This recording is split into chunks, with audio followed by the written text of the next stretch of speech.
Leviticus. Where is God when I hurt? Where was he when my loved one died, or my spouse divorced me, or my child rebelled and ran away from home?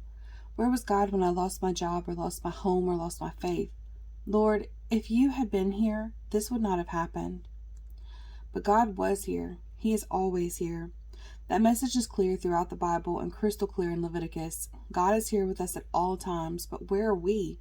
Are we with him? Whether we writhe in pain or wallow in sin, God does not forsake us. Even when we choose the presence of the evil one, God still does not abandon us. Leviticus is the story of God with us, the presence of a holy God in the midst of unholy people. It is also the story of what God expects of his people and how he can measure up to those expectations. But there is a problem.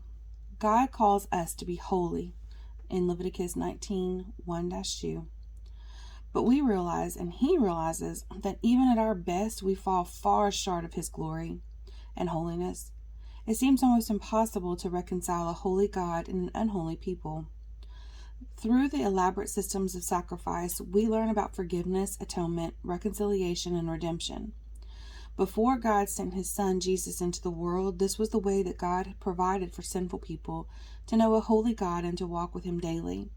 And after the sacrifices came the feast, which celebrated this new relationship.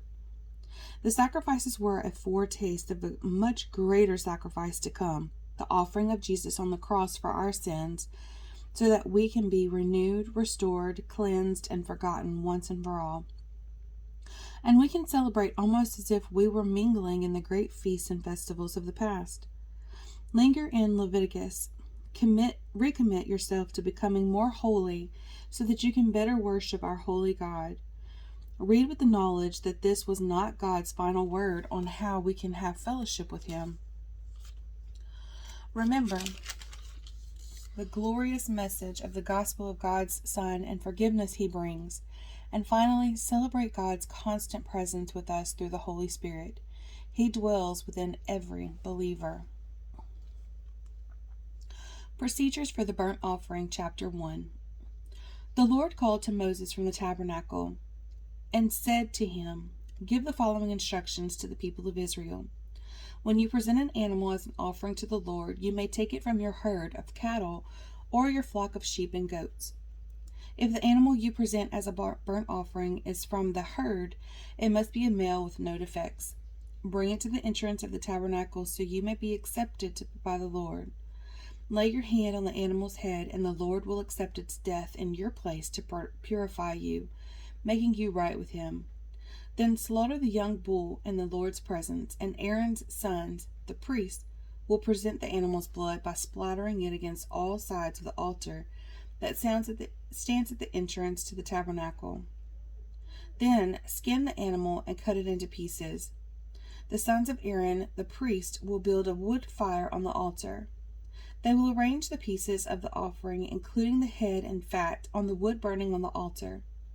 But the internal organs and legs must first be washed with water. Then the priest will burn the entire sacrifice on the altar as a burnt offering.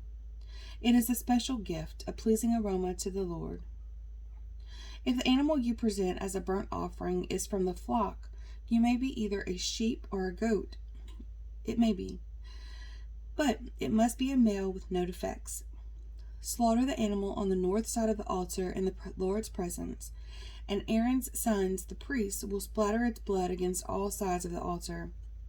Then cut the animal in pieces, and the priest will arrange the pieces of the offering, including the head and fat, on the wood burning on the altar.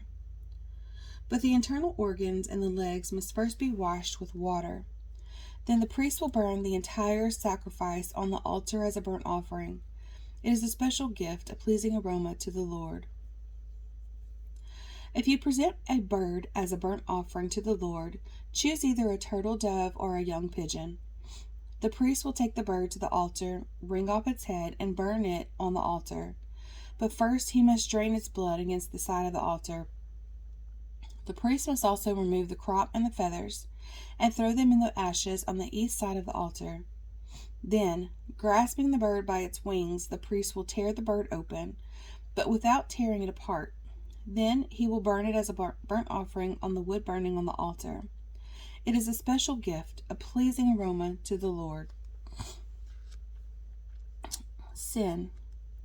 Few things would be as repulsive as the bloody slaughter of animals for the purpose of religious ritual. We are tempted to avoid studying or thinking about this practice, which is so foreign to us. But we need to look at the reason for the sacrifices. Human sin violates the holiness of God and is so offensive that it is worthy of death. The sacrificial system was a constant reminder to God's people of the seriousness of sin before their holy God. How seriously do we take our own sin? What can we do that might remind us regularly of the importance of our behavior before our holy God? Procedures for the grain offering, Chapter 2. When you present grain as an offering to the Lord, the offering must consist of choice flour. You are to pour olive oil on it, sprinkle it with frankincense, and bring it to Aaron's sons, the priest. The priest will scoop out a handful of the flour moistened with oil, together with all the frankincense, and burn this representative portion on the altar. It is a special gift, a pleasing aroma to the Lord. The rest of the grain offering will then be given to Aaron and his sons. This offering will be considered a most holy part of the special gifts presented to the Lord. If your offering is a grain offering baked in an oven, it must be made of choice flour, but without any yeast. It may be presented in the form of thin cakes mixed with olive oil or wafers spread with olive oil. If your grain offering is cooked on a griddle, it must be made of choice flour mixed with olive oil, but without any yeast. Break it into pieces and pour olive oil on it. It is a grain offering. If your grain offering is prepared in a pan, it must be made of choice flour and olive oil. No matter how a grain offering for the Lord has been prepared, bring it to the priest who will present it at the altar. The priest will take a representative portion of the grain offering and burn it on the altar. It is a special gift, a pleasing aroma to the Lord. The rest of the grain offering will then be given to Aaron and his sons as their food. This offering will be considered a most holy part of the special gifts presented to the Lord. Do not use yeast in preparing any of the grain offerings you present to the Lord, because no yeast or honey may be burned as a special gift presented to the Lord. You may add yeast and honey to an offering of the first crops of your harvest, but these must never be offered on the altar as a pleasing aroma to the Lord. Season all your grain offerings with salt to remind you of God's eternal covenant. Never forget to add salt to your grain offerings. If you present a grain offering to the Lord from the first portion of your harvest, bring fresh grain that is coarsely ground and roasted on a fire. Put olive oil on this grain offering and sprinkle it with frankincense. The priest will take a representative portion of the grain moistened with oil, together with all the frankincense, and burn it as a special gift presented to the Lord. Procedures for the peace offering. Chapter 3. If you present an animal from the herd as a peace offering to the Lord, it may be a male or a female, but it must not have any defects. Lay your hand on the animal's head and slaughter it at the entrance of the tabernacle. Then Aaron's sons, the priests, will splatter its blood against all sides of the altar. The priest must present part of this peace offering as a special gift to the Lord. This includes all the fat around the internal organs, the 2 kidneys and the fat around them near the loins, and the long lobe of the liver. These must be removed with the kidneys, and Aaron's sons will burn them on top of the burnt offering on the wood burning on the altar. It is a special gift, a pleasing aroma to the Lord. If you present an animal from the flock as a peace offering to the Lord, it may be a male or a female, but it must not have defects. If you present a sheep as your offering, bring it to the Lord, lay your hand on its head, and slaughter it in front of the tabernacle. Aaron's sons will then splatter the sheep's blood against all the sides of the altar. The priest must present the fat of this peace offering as a special gift to the Lord. This includes the fat of the broad tail cut off near the backbone and all the fat around the internal organs, the 2 kidneys and the fat around them near the loins, and the long lobe of the liver. These must be removed with the kidneys, and the priest will burn them on the altar. It is a special gift of food presented to the Lord. If you present a goat as your offering, bring it to the Lord, lay your hand on its head, and slaughter it in front of the tabernacle. Aaron's sons will then splatter the goat's blood against all sides of the altar. The priest must present part of this offering as a special gift to the Lord.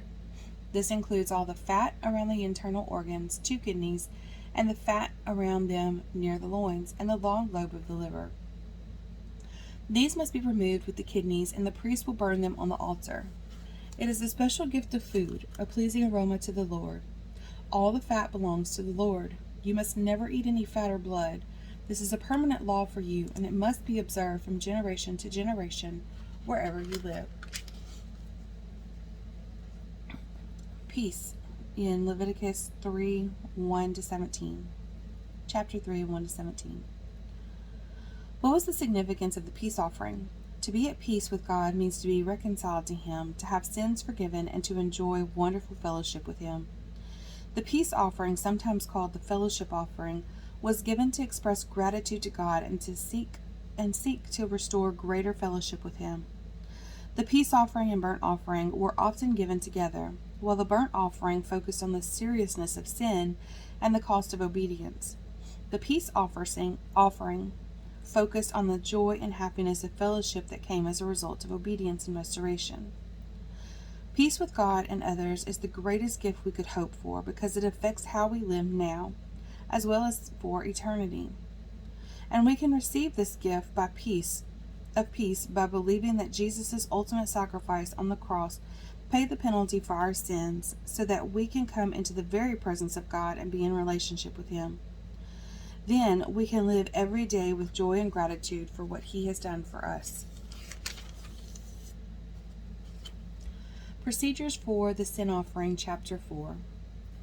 Then the Lord said to Moses, "Give the following instructions to the people of Israel.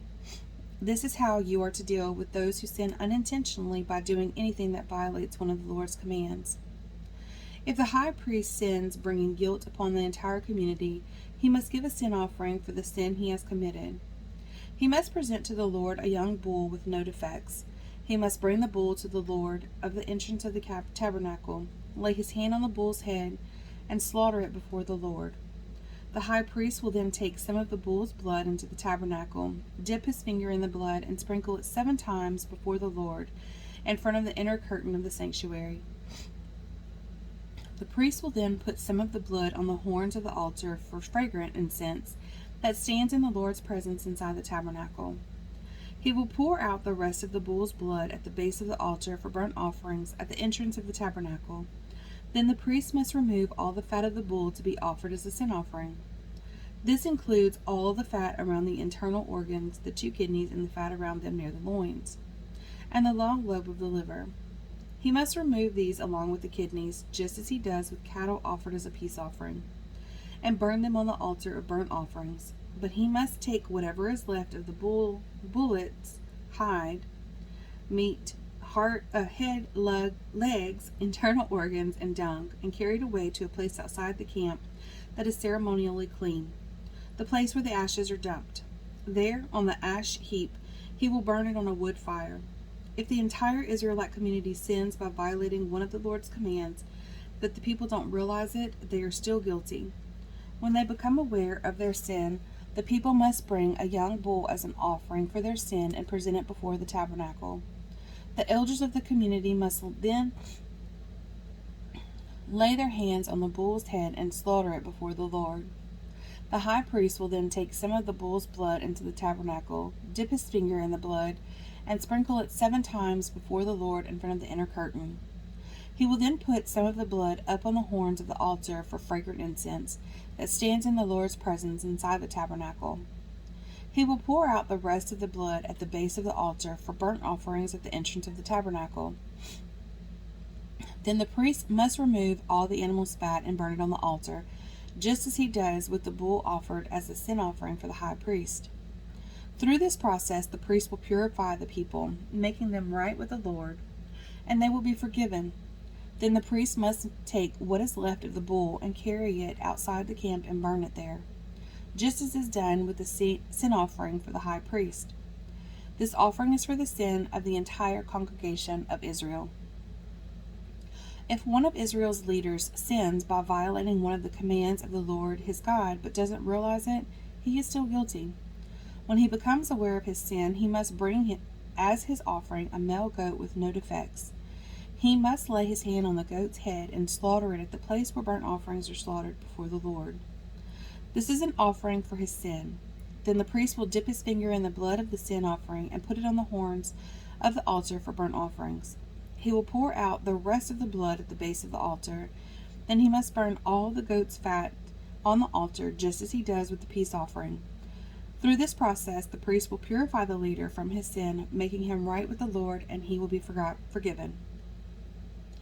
If any of the common people sin by violating one of the Lord's commands, but they don't realize it, they are still guilty.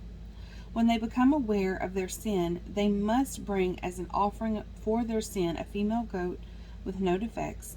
They must lay a hand on the head of the sin offering and slaughter it at the place where burnt offerings are slaughtered. Then the priest will dip his finger in the blood and put it on the horns of the altar for burnt offerings. He will pour out the rest of the blood at the base of the altar. Then he must remove all the goat's fat, just as he does with the fat of the peace offering. He will burn the fat on the altar, and it will be a pleasing aroma to the Lord. Through this process, the priest will purify the people, making them right with the Lord, and they will be forgiven. If the people bring a sheep as their sin offering, it must be a female with no defects. They must lay a hand on the head of the sin offering and slaughter it at the place where burnt offerings are slaughtered. Then the priest will dip his finger in the blood of the sin offering and will put it on the horns of the altar for burnt offerings. He will pour out the rest of the blood at the base of the altar. Then he must remove all the sheep's fat, just as he does with the fat of a sheep presented as a peace offering.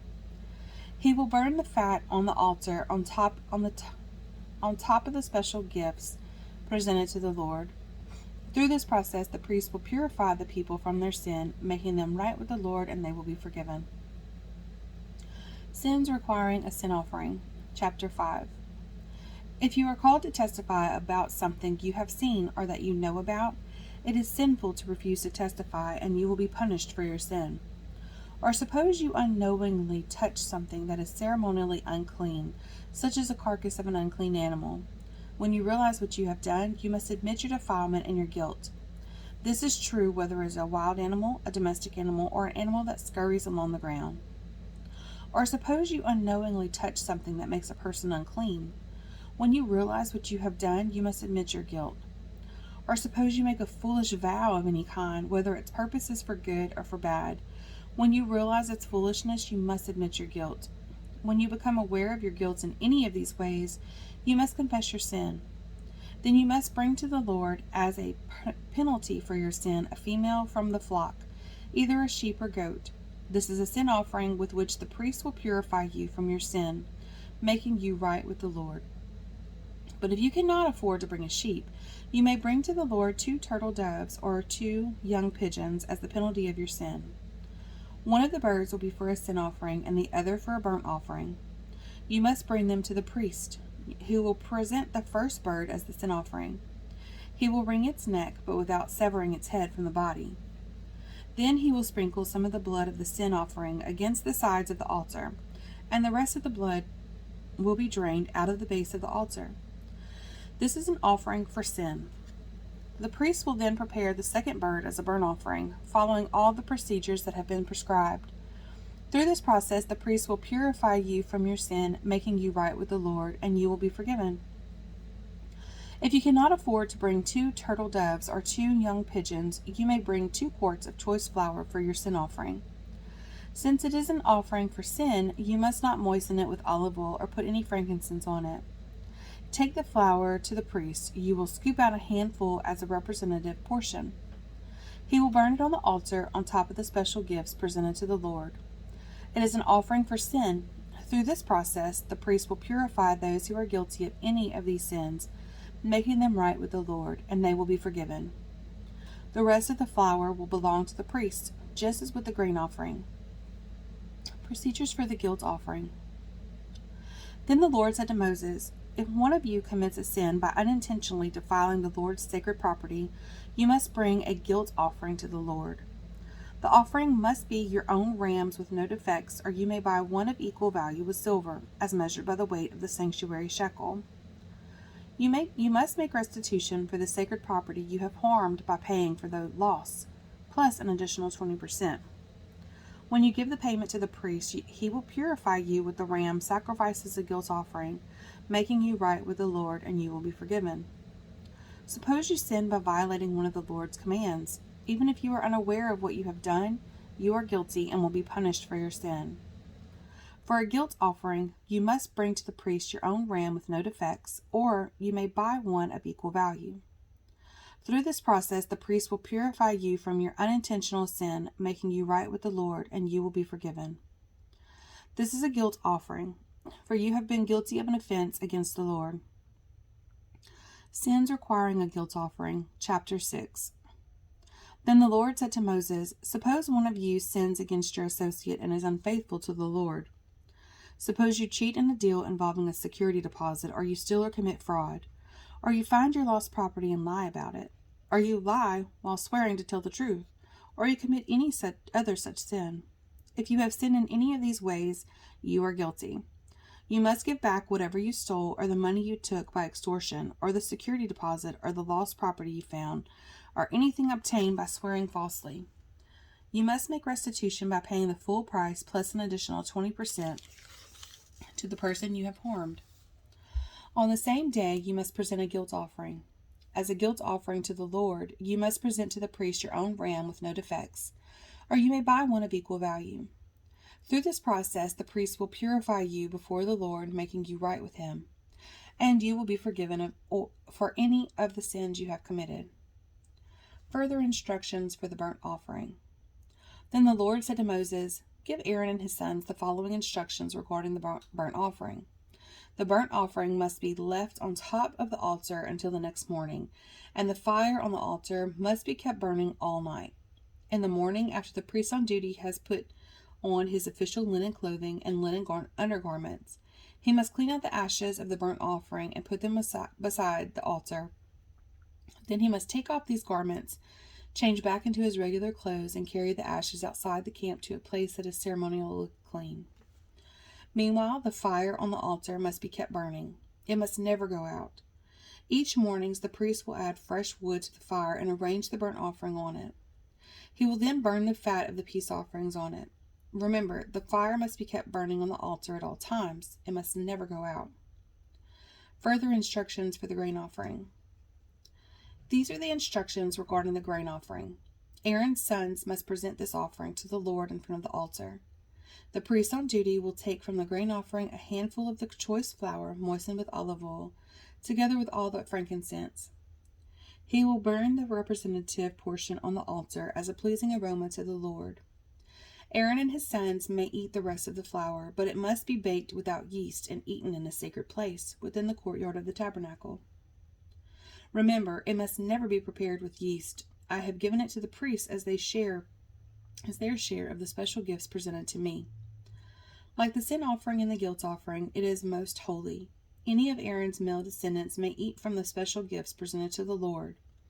This is their permanent right from generation to generation. Anyone or anything that touches these offerings will become holy. Procedures for the ordination offering.